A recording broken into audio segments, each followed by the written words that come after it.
ইউটিউবের দৌলতে এখন সবাই রিপোর্টার।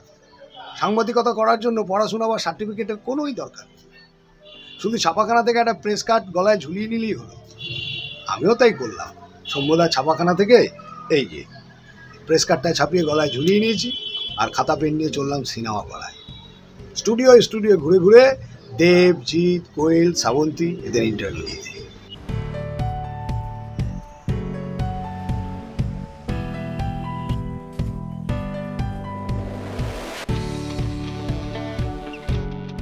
আচ্ছা দাদা, বলছি দেব, জিৎ, কোয়েল, শ্রাবন্তী এদের কোথায় পাবো? এরা কেউ হায়দ্রাবাদে, কেউ ইটালিতে, কেউ সুইজারল্যান্ডে, কেউ লন্ডন। কেন, সবাই কি ঘুরতে গেছে? না, সব শুটিং করতে গেছে।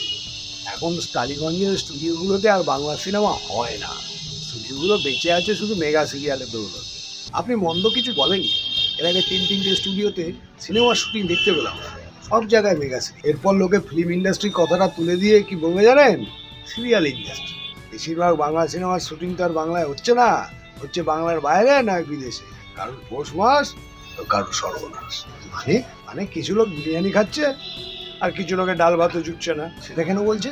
আরে রাজ্যের বাইরে বা বিদেশে শুটিং করতে গেলে ফুল ইউনিট মানে ফুল টেকনিশিয়ান তো নিয়ে যাচ্ছে না, অল্প সংখ্যক টেকনিশিয়ান নিয়ে যাচ্ছে। আর এখানে হলে ইউনিয়নের চাপে সবাইকে নিতে হতো, সবাই করে কমে খেতে পারতো।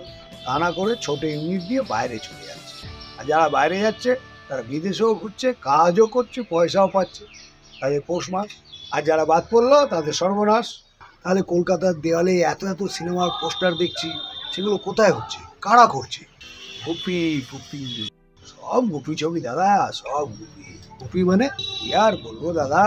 বছরে অনেক সিনেমা হচ্ছে বটে, কিন্তু সবই লুকিয়ে চুরিয়ে গোপনে, ইউনিয়নকে খবর না দিয়ে, ওই জোড়া তালি দিয়ে আর কি। ও তার মানে গোপন থেকে গোপী থেকে গুপি। ঠিকই বলেছে, একদম তাই। কিন্তু দাদা এগুলো করে কি লাভ কি? কেউ তো দেখছেই না। আরে তাতে কি, এখানে কেউ আসে ব্যবসা করতে, কেউ আসে সিনেমাকে ভালোবেসে, কেউ কালো টাকা সাদা করতে আসে, কেউ আসে ফুর্তি করতে। বুঝতে পারি, এইসব ছবিতে না আছে ভালো গল্প, না আছে ভালো গান। ওদের ছবি আর 1 সপ্তাহের বেশি চলছে না, হাতে গোনা 2-1টা ছবি হিট করছে। তবে এখন হাসির ছবি তো খুব চলছে, তাই না? হ্যাঁ, এমন হাসির ছবি হচ্ছে দর্শকরা সিনেমা হলের ভিতরে তো হাসছে না, বাইরে বেরিয়ে আড়ালে হাসছে। প্রডিউসার মশাই সে তো ঘুমের ঘরে হাসতে হাসতে খাট থেকে একবার গড়িয়ে পড়ছে। তবে গোয়েন্দা ছবির বাজার ভালো, খদ্দের নেই, সব বাজার খবরের কাগজ। তবে কি প্রেমের ছবির বাজার ভালো? বাজার একেবারে মাখো। মানে পর্দায় আর নায়ক নায়িকার প্রেম কেউ দেখছে না, পর্দার বাইরে দুজনের প্রেম জমে একেবারে খেয়ে, তাই নাকি? যাকে দাদা, আপনার সাথে কথা বলে টলিউড সম্বন্ধে অনেক কিছু জানতে পারলাম। ও কি নাম আপনার? জয়দেব সাহ। থ্যাংক ইউ জয়দেব দা, আজ আসি। ও দাদা, আপনার কোন চ্যানেল? এখনই বলছি না, তবে পরে খবর পাবো।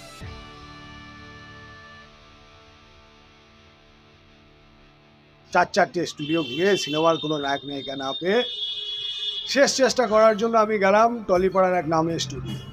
কিন্তু গিয়ে দেখি কোথায় সেই সিনেমার মুখ, দেব কোথায়, জিৎ কোথায়, শ্রাবন্তী কোথায়, বা সেই সিনেমার বড় বড় ক্যামেরা, তার রূপজন, কিচ্ছু ফ্লোরে শুধু মেগা সিরিয়াল আর তাদের লোক যে যার মতন কাজ করছে।